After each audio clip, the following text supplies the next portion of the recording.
नमः सिद्धिभ्याम्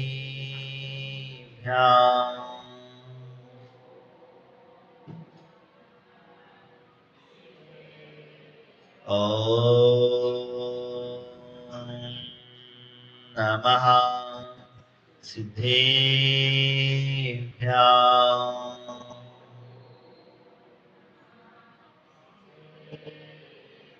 ॐ नमः सिद्धिभ्याम्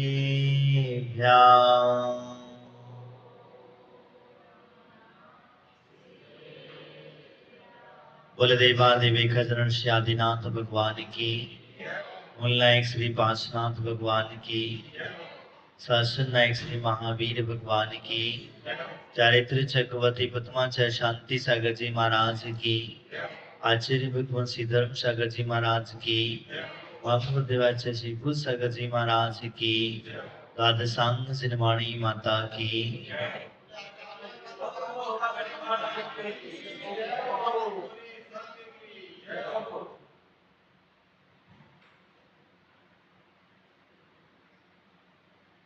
श्रावकों की चर्चा। श्रावक मध्य मास मधु का त्याग, 5 उदंबर फलों का त्याग करने के पश्चात वैषम्यक दर्शन पूर्वक 8 अंगों 8 मूल गुणों को धारण करता है, वह व्यक्ति श्रावक कहलाता है। 8 मूल गुण, 5 अनुव्रत, 3 मकार जिसको कहते हैं मध्य मास मधु का त्याग, कई आचार्यों के शब्द वचन का त्याग जो कहा जाता है, इसके साथ में रात्रि भोजन का त्याग, ये भी कहीं अलग अलग आचार्यों के अलग अलग मत हैं, लेकिन मूल गुणों की जो अवस्था, ग्रस्त जीवन की अवस्था जहाँ कही जाती है, श्रावक के जो व्रत हैं वो 12 प्रकार के व्रत हुआ करते हैं। उन व्रतों को श्रावक करता है, धारण करता है, ऐसा यहाँ पर कहते हैं। अणुव्रतानि पंचेव त्रिप्रकारेण गुणव्रतम् शिक्षाव्रतानि चत्वारि द्वेष सेति ग्रही व्रति। कहते हैं ग्रस्तों के जो व्रत हैं, जैसे साधु के व्रत होते हैं, उसी प्रकार से ग्रस्तों की भी व्रत है। साधु के 28 मूल गुण होते हैं, श्रावक के 8 मूल गुण होते हैं। साधु के 13 प्रकार का चारित्र होता है और श्रावक के 12 व्रत हुआ करते हैं। इन 12 व्रतों की जो चर्चा यहाँ पर हो रही है, यहाँ 5 प्रकार की अणुव्रतों की चर्चा हो, और ये 5 महाव्रत रूप में साधु के भी हैं।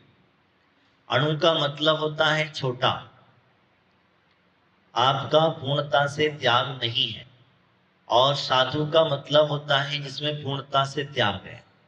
अहिंसा, सत्य, आचौर्य, ब्रह्मचर्य,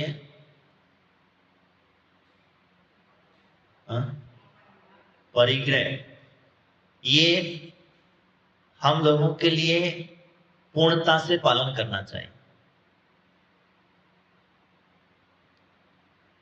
अहिंसा महाव्रत और अणुव्रत की परिभाषा समझना। अहिंसा महाव्रत जो है वह पूर्णता से हिंसा का त्याग, उसका नाम है महाव्रत। और अणुव्रत की जब बात करते हैं, एक देश हिंसा का त्याग। एक देश हिंसा का मतलब होता है कि आप संकल्प पूर्वक कोई भी हिंसा नहीं करेंगे, क्योंकि आप श्रावक हैं, गृहस्थ जीवन में हैं, और ग्रस्त जीवन में बिना हिंसा के ग्रस्त जीवन बनता नहीं। बिना हिंसा के ग्रस्त जीवन बनता नहीं। अगर बन जाएगा तो फिर सारा आरंभ आदि जो आप करते हैं क्रियाएं जो हैं, पूजा पाठ आदि जो हैं, ये सारी क्रियाएं आप नहीं कर पाए, आप लोग नहीं कर पाए। सत्य अनुव्रत वह होता है जिसे आप झूठ तो बोल सकते हैं, लेकिन कितना? आटे में नमक जितना समा सकता है उतना आप झूठ बोल सकते हैं, लेकिन नमक में आटा डाल दो तो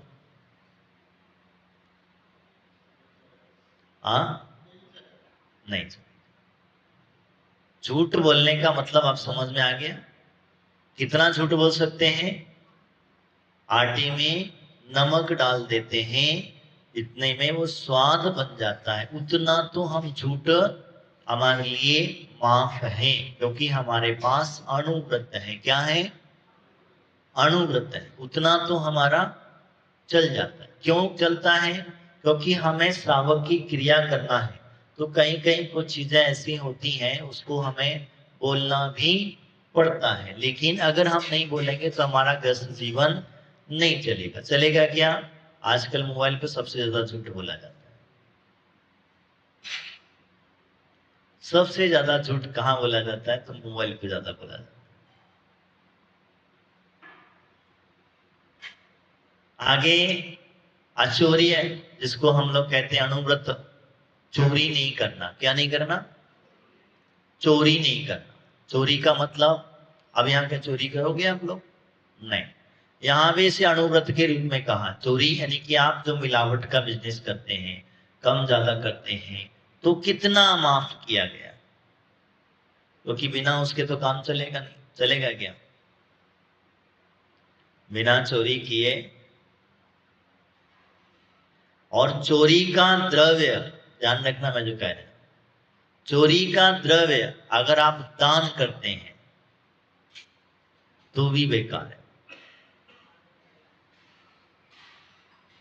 तो महाराज आप तो इतना बड़ा दान करवाओगे तो संभव नहीं है बिना चोरी किए।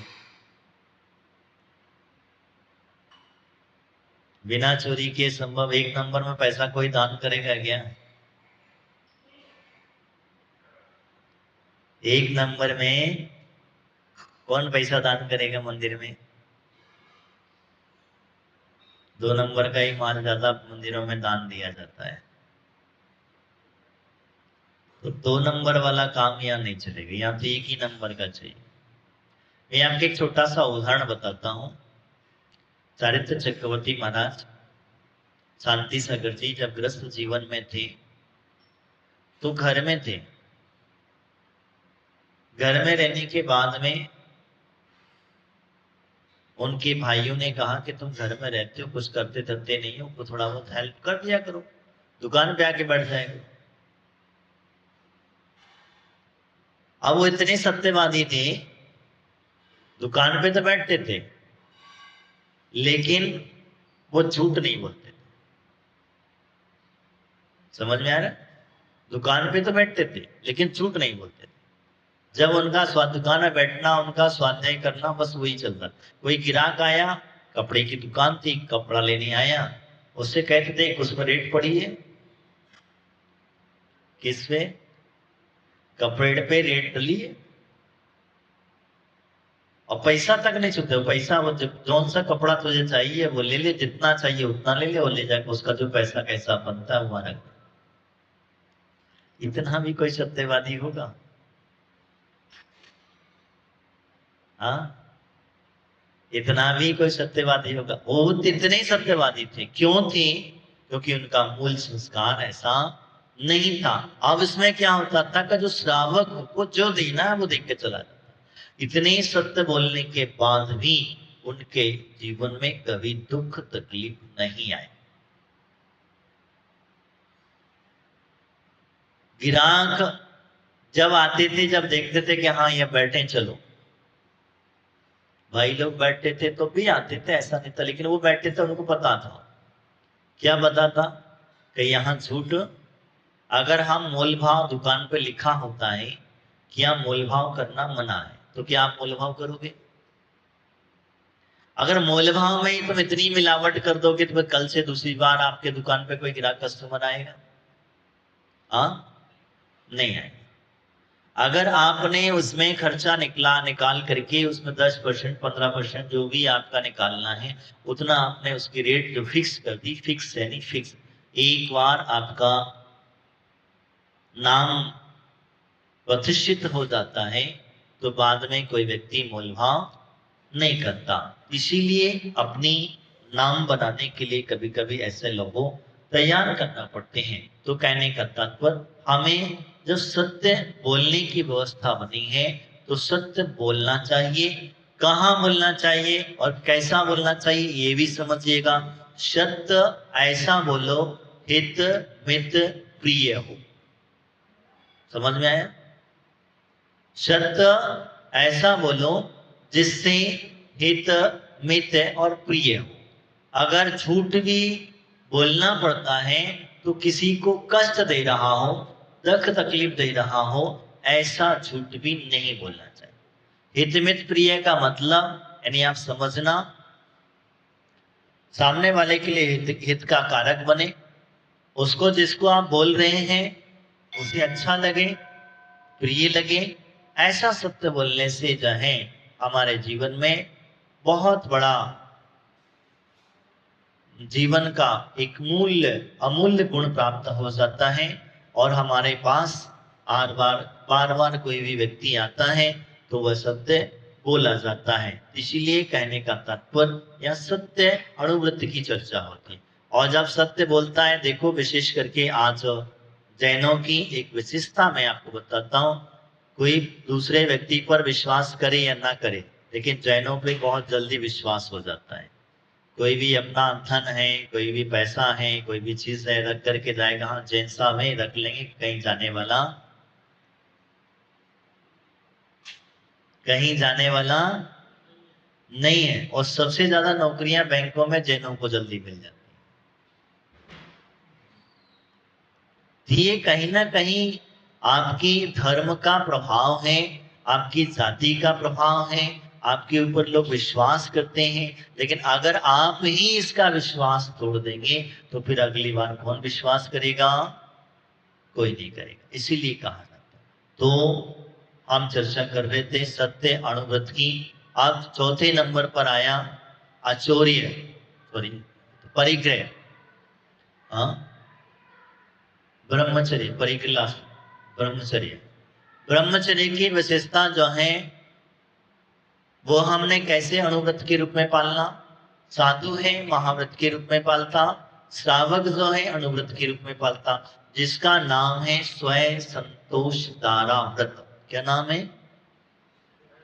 स्वयं संतोष का मतलब होता है आप अपनी स्त्री के अलावा पर स्त्रियों को, पर पुरुषों को आप हमेशा माता बहने भाइयों की दृष्टि से ही देखेंगे।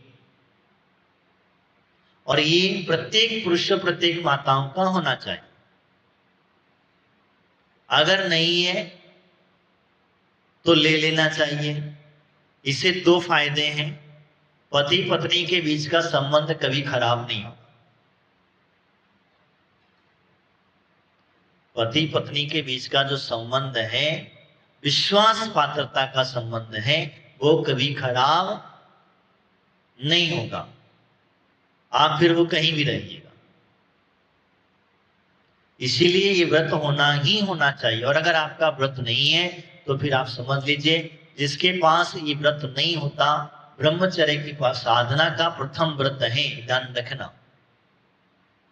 ब्रह्मचर्य की साधना का ये प्रथम व्रत है। और इस साधना के प्रभाव से आप समझ करके चलना, ये जितनी सतियां हुई हैं इनके प्रभाव से ही पर दूसरों के लोगों के बीच में ये प्रभाव दिखा है।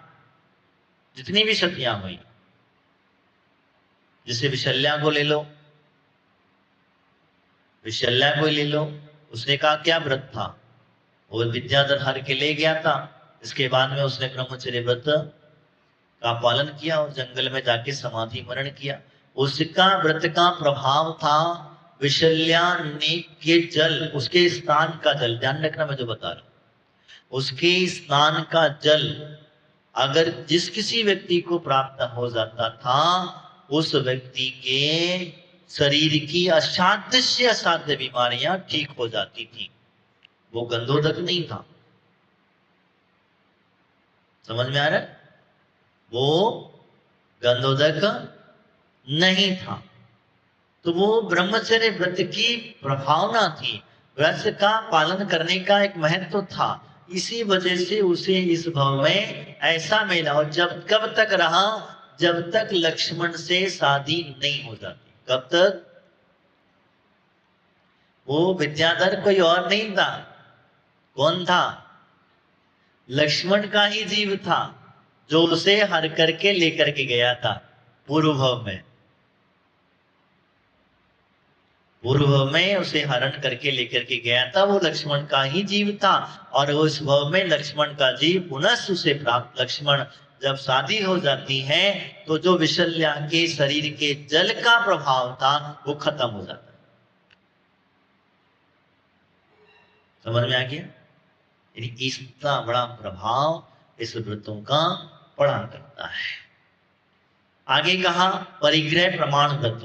परिग्रह का प्रमाण, साधुओं का पूर्णतः से परिग्रह का त्याग हो जाता है और श्रावक का प्रमाण हो जाता है। जैसे आपको जितना भी रखना है रखो, इससे ऊपर हम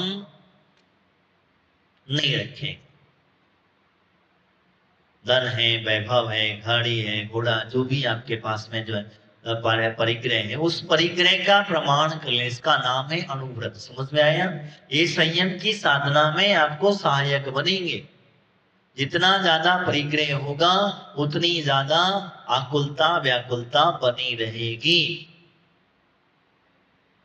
जितनी ज्यादा आकुलता बनी रहे, और जितना कम परिग्रह होगा उतने ही आप निराकुल बने रहेंगे। उतनी देर तक आप मंदिर में बैठ करके, उतनी ही देर आप साधुओं के पास बैठ करके सामायिक आदि चर्चा आदि स्वाध्याय आदि करते रहेंगे। अब जब तक परिग्रह है तो उसको संभालने की चिंता है।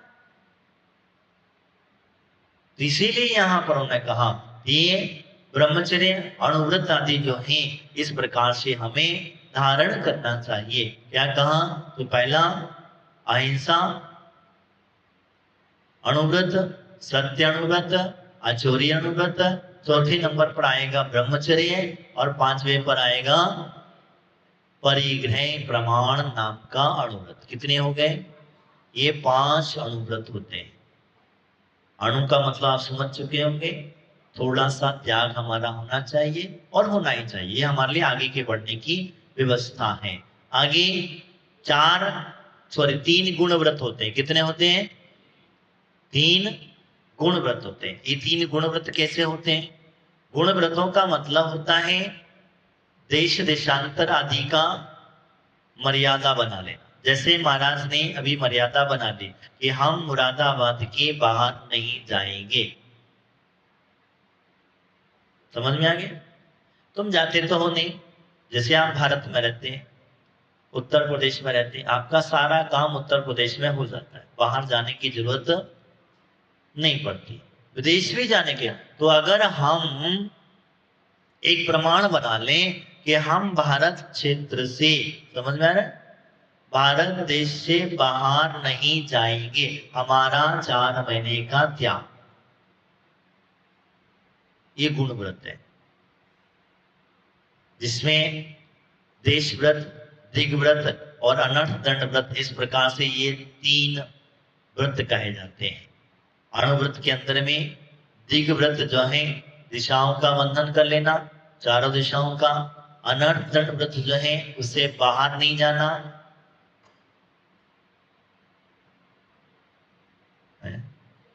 अनुव्रत, दिग्व्रत और अनर्थ दंड व्रत, ये जो है हम लोगों ने समझ के चलना। और अनर्थ दंड से बाहर हमें नहीं जाना है। ये 3 गुण व्रत जो है इनको हमें धारण करना चाहिए। ये गुण क्यों कहे? इनको गुण क्यों कहा?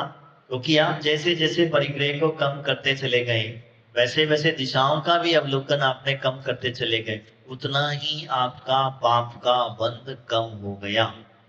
जैसे मैं एक आपको एग्जाम्पल देता हूं, आप घर में सीमित वस्तुओं का उपयोग करते हैं।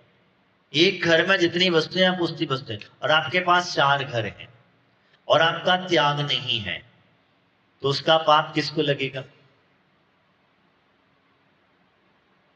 लगेगा कि नहीं लगेगा?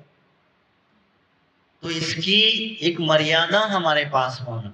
आप दिन भर में 2 साड़ी, 3 साड़ी, 4 साड़ी पहनते हो, भले ही आपके घर में 50 साड़ियां रखी हैं, लेकिन आपने दिन भर का एक नियम ले लिया कि हम आज 3 साड़ी, 4 साड़ी से ज्यादा नहीं पहनेंगे, तो 50 साड़ी का दोष आपका बच गया। पहनो अथवा ना पहनो, आपका 3 साड़ी का नियम, 4 साड़ी का नियम, 4 साड़ी में ही। लेकिन अगर आपके पास में इतना रखा, वो परिग्रह अपना नहीं है, ये गुण है आपके लिए, इस प्रकार से उन्होंने यहाँ पर कहा। वो आगे कहते हैं शिक्षा व्रत, जिसमें शिक्षा प्राप्त होती है। किस चीज की शिक्षा प्राप्त होगी? अभी शिक्षा भी तो मिलना चाहिए। तो शिक्षा व्रत के अंदर में कहा जाता है सामायिक, रोदोषोपास, वैयावृत्ति,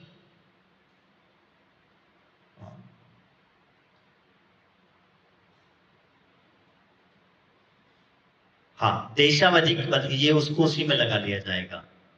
नहीं, एक भूल गया, सामायिक, रोदोषोपास, वैयावृत्ति नहीं, ये तो उन्हीं का चेतो स्थापना नहीं, एक भूल गए, जिस हमारा दिमाग से उतरता है। आगे बाकी को चर्चा कर लेंगे, उस विषय के लिए आ जाएगा। तो पहले हम इसमें सामयिक व्रत, सामयिक क्या है आप समझना। सामयिक का मतलब ये नहीं है कि आप हाथ में हाथ धर के बैठेंगे तभी सामयिक। आप जो पूजा कर रहे हैं ये भी सामयिक। आपकी सामयिक कैसे बनेगी पूजा? तो चारों दिशाओं का दिग्बंधन करके, मैं आपको जो बता रहा हूँ सीधी समझना मेरी बात। चारों दिशाओं का दिग्बंधन करके आप पूजा के स्थान पर बैठ जाइए, और आप उसी समय पर जब पूजा कर रहे हैं, आप उस पूजा के अलावा आपका ध्यान कहीं और मत लगाना। नहीं तो आप कोई आ गया तो उससे बातें करने लग जाओ, तो फिर वो सामायिक नहीं बन पाएगी। आप जिस पंखा चल रहे हैं ठीक है, बंद कर दिया किसी ने तो ठीक है, बोलना मत। आपके शरीर में कोई पीड़ा हो रही है, किसी से कुछ मांगना है, कुछ नहीं, बस जो जैसी है बस उसी जगह पर बैठ करके आप भगवान की भक्ति करेंगे, पूजा करेंगे। ये भी एक प्रकार की सामायिक। सामायिक में मूल में जो कहा जाता है चिंतन करना, मनन करना, जाप करना, आपका जिस प्रकार से हो सके आप स्थिरता को प्राप्त हो सके, उसी का नाम सामायिक है। समझ में आया? सामायिक स्थिरता प्राप्त होना चाहिए हमारे अंदर में। कैसे हमारे परिणामों की स्थिरता हो? मूल में कहा गया है अर्थ और रौद्र ध्यान का त्याग। किसका त्याग? अर्थ और रौद्र। अर्थ यानी कि धन वैभव आदि का त्याग, रौद्र यानी कि आपके दुख तकलीफ आदि जो पीड़ा चिंतन आदि होता है उसका त्याग। समझ में आ गया? इसका त्याग होना चाहिए, तब जाकर के तुम्हारी सामायिक बनी। जैसे आप मंदिर आए, मंदिर आने के पैसे पैर आपने धोए, उसी समय पर हमारा घर परिवार रिश्ते नाते सबका त्याग खत्म का, बस आपकी सामायिक प्रारंभ। जितनी देर तक आप मंदिर में रहेंगे। अब इसका काल क्या खंड क्या? 48 मिनट से लेकर के आप कितने भी समय तक के लिए इसको कर सकते हैं। कम से कम आपकी पूजा होने में 1 घंटा 2 घंटा लग ही जाता है। जितनी देर तक बैठे आप उतनी देर तक बढ़िया आराम से पूजा करो, निर्विकल्प होकर के पूजा करो। तो जब हमने आत्रोत्तर परिणामों का त्याग कर दिया है तो हमारे पास कुछ बचा ही क्या? तो ये चीजों के लिए यहाँ पर उन्होंने सामायिक। प्रोदोषोपास क्या कहते हैं? प्रोदोषोपास का मतलब होता है अष्टमी को उपवास, सॉरी सप्तमी का एकासन।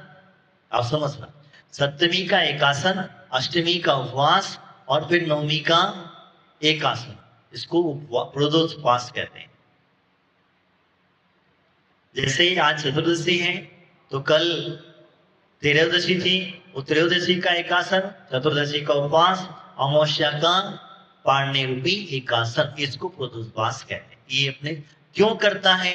ये अभ्यास हो रहा है, उसे अभ्यास करना चाहिए। आगे कहा वैयावृत्ति। वैयावृत्ति का मतलब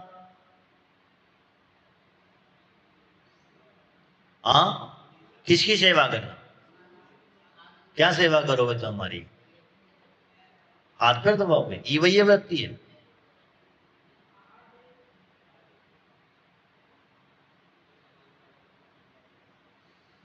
वैयावृत्ति का मतलब, यहां तो हमारे पुरुष लोगों को पता ही नहीं है कि वैयावृत्ति होती क्या है। फुर्सत ही नहीं है महाराज, क्या करें।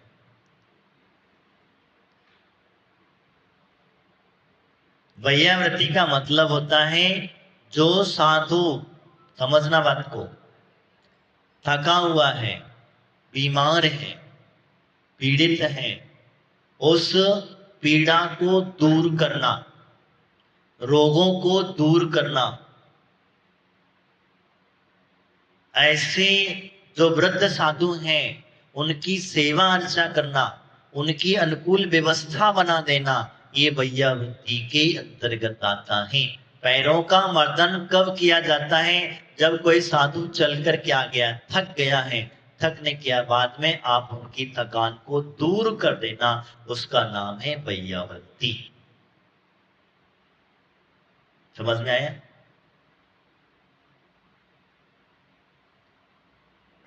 इसमें अगर वैयावृत्ति करेंगे तो हम जो, अगर वैयावृत्ति करने का ही प्रभाव था, भीम इतने बलिष्ठ बने।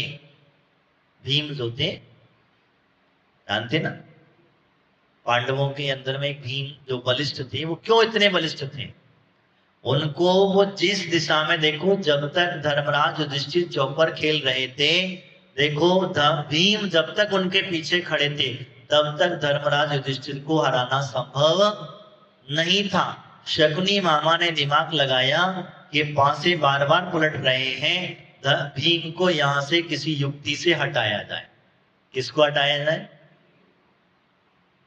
भीम को हटाया जाए। और जब भीम हटाए गए, उसको अंदर भेजा गया किसी कारण से, युक्ति से, और बस धर्मराज युधिष्ठिर धीरे धीरे करके सब कुछ हार गए।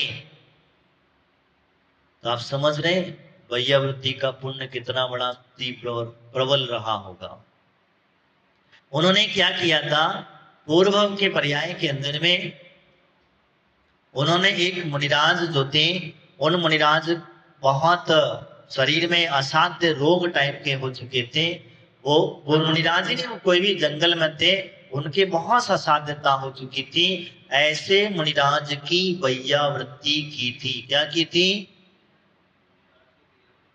वैयावृत्ति का मतलब उनके असाध्य से असाध्य रोगों को निदान किया, उसके अनुकूलता वातावरण बनाया।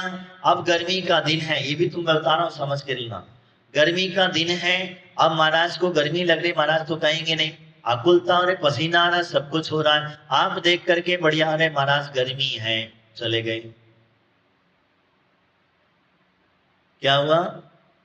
और उसके अनुकूल आपको वातावरण तैयार करना। भाई यहाँ गर्मी हो रही, दूसरी जगह व्यवस्था करो, जहां ठंडक है वैसी व्यवस्था करो, जहां ठंडक की व्यवस्था वैसा करो। क्योंकि महाराज को जो आकुलता, क्योंकि धर्म ध्यान में जो बाधा हो रही है, आकुलता उत्पन्न हो रही है, उस आकुलता को निराकुलता में परिवर्तित करना, यही मूलतः कारण है। शरीर में कोई रोग उत्पन्न हो गया है, उसका निदान कर देना। अब तुम लोग करते क्या हो? औषधि, डॉक्टर को बुला लोगे, वैद्य को बुला लो, औषधि ला कर देता, महाराज अपने हाथ से खा लेना। क्या होगा? यही होगा ना? नहीं, अपने हाथों से बना करके अपने हाथों से ही अपन ने देना चाहिए, ये हमें ध्यान रखना। नारायण श्री कृष्ण ने औषधि का दान किया था, उसी औषधि दान के प्रभाव से उन्हें तीर्थंकर प्रकृति का बंध हुआ। आने वाले भाव के अंदर में वो तीर्थंकर होंगे। समझ में आया? कैसे दिया, मैं आगे कभी चर्चा चलेगी, हम उसको विषय बताएंगे कि नारायण श्री कृष्ण ने कैसे औषधि का दान करके उन्होंने तीर्थंकर प्रकृति का बंद किया। मैंने एक आपको इसलिए बताया क्योंकि ये वैयावृत्ति का महत्व को समझना चाहिए, क्योंकि ये शिक्षाएं हैं, हमें शिक्षा देती हैं। क्या शिक्षा देती है? अगर तुम आज साधु की सेवा करोगे तो तुम्हारी कल सेवा करेगा, और तुम आज साधु को धर्म में स्थित रखोगे तो साधु तुम्हें तुम्हारे धर्म से च्युत होने नहीं देगा, तुम्हें गिरने नहीं देगा। इसीलिए तो कहा जाता है परस्पर गृह जीवानाम। मतलब क्या है? यही तो है, आप किसी का उपकार करेंगे वो तुम्हारे ऊपर उपकार करेगा, तुम किसी का अपकार करोगे वो तुम्हारा पहले अपकार करेगा। ये कर्म की विशेषता है। तो मैं आपसे जो चर्चा कर रहा था, गृहस्थों को अपने जीवन में इस तरीके के व्रतों का आदि का पालन करना चाहिए। अपने शक्ति के अनुसार अष्टमी चतुर्दशी आदि को उपवास आदि करके, जलपान आदि लेकर के, अनछना जल नहीं ग्रहण करेंगे, बिना एक्स्ट्रा पानी नहीं धोलेंगे, साबुन तेल आदि नहीं लगाएंगे, ये भी एक उपवास है। कम से कम इतना तो कर सकते। हम श्रृंगार नहीं करेंगे,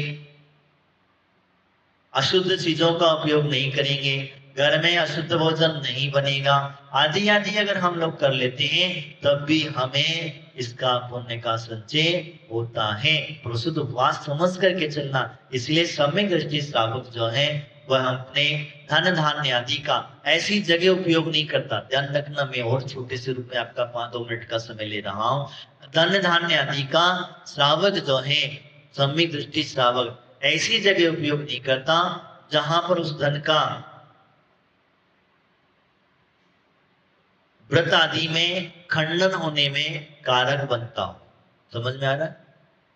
धन जो है ऐसी जगह उपयोग नहीं करता। अब आजकल तो आप लोगों के यहाँ बढ़िया बढ़िया पार्टियां होने लग गई हैं, बड़ा वैभव के साथ में लोगों को खिलाना पिलाना चालू हो गया है। उसका कोई फायदा नहीं। बड़े आलीशान नाचना गाना सब हम लोग किटी पार्टियां करते हैं, इनमें सब क्या होता है? अपना धन का उपयोग करते हैं आप ले जा करके, वो सब व्यय है, व्यर्थ है।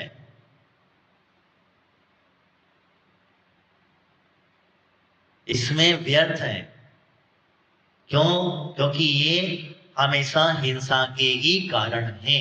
अगर वही धन धर्म क्षेत्र में लगा दोगे, धर्म प्रभावना में लगा दोगे, क्योंकि धर्म आत्मा का धर्म, धन जो है धर्म क्षेत्र में ही लगता है। दूसरी जगह पर लगाने से वो व्यय हो जाता है, कोई काम का नहीं रहता है। तो इधर उधर उड़ाने से अच्छा है हम अपने धर्म ध्यान आराधना में लगाएं, उसका सदुपयोग करें। धर्मात्मा जीवों के लिए लगाएंगे तो हमें अपने आगे के लिए पुण्य का संचय होगा, आगे चल करके हम सम्यक दृष्टि श्रावक बनेंगे। इसलिए हमें अपने धन का और अपने वैभव का आदि का उपयोग करना चाहिए। हमें 5 अणुव्रत, 3 शिक्षा व्रत, गुण व्रतों को धारण करना चाहिए। पान मद मधु आदि का त्याग करना चाहिए, औदम्बर फलों का त्याग करना चाहिए, पक्ष वश का ध्यान रख करके हमें श्रावक की साधना करना चाहिए। ये आपके संयम की साधना है। आप नहीं कर सकते, महाव्रती नहीं बन सकते, कोई बात नहीं, लेकिन अणुव्रती तो बन सकते कि नहीं बन सकते? अणुव्रती तो बन सकते हैं। और जो व्यक्ति अणुव्रती बन जाता है वो नियम से स्वर्ग ही जाएगा। कहां जाएगा? नरक नहीं जाए। जब तक तुम्हारे पास व्रत नहीं है तब तक तुम्हारा नरक, निगोद आदि की पर्याय में, त्र्यंच आदि की पर्याय में जाना बन सकता है। जिसके पास अणुव्रत आ गए वो नियम से स्वर्ग ही जाएगा, बाकी दूसरी कोई पर्याय में नहीं जाएगा। आज इतना ही, बाकी की चर्चा हम आगे करेंगे। बोले महावीर भगवान की, आचार्य गुरु श्री सागर जी महाराज की, द्वादशांग जनवाणी माता की।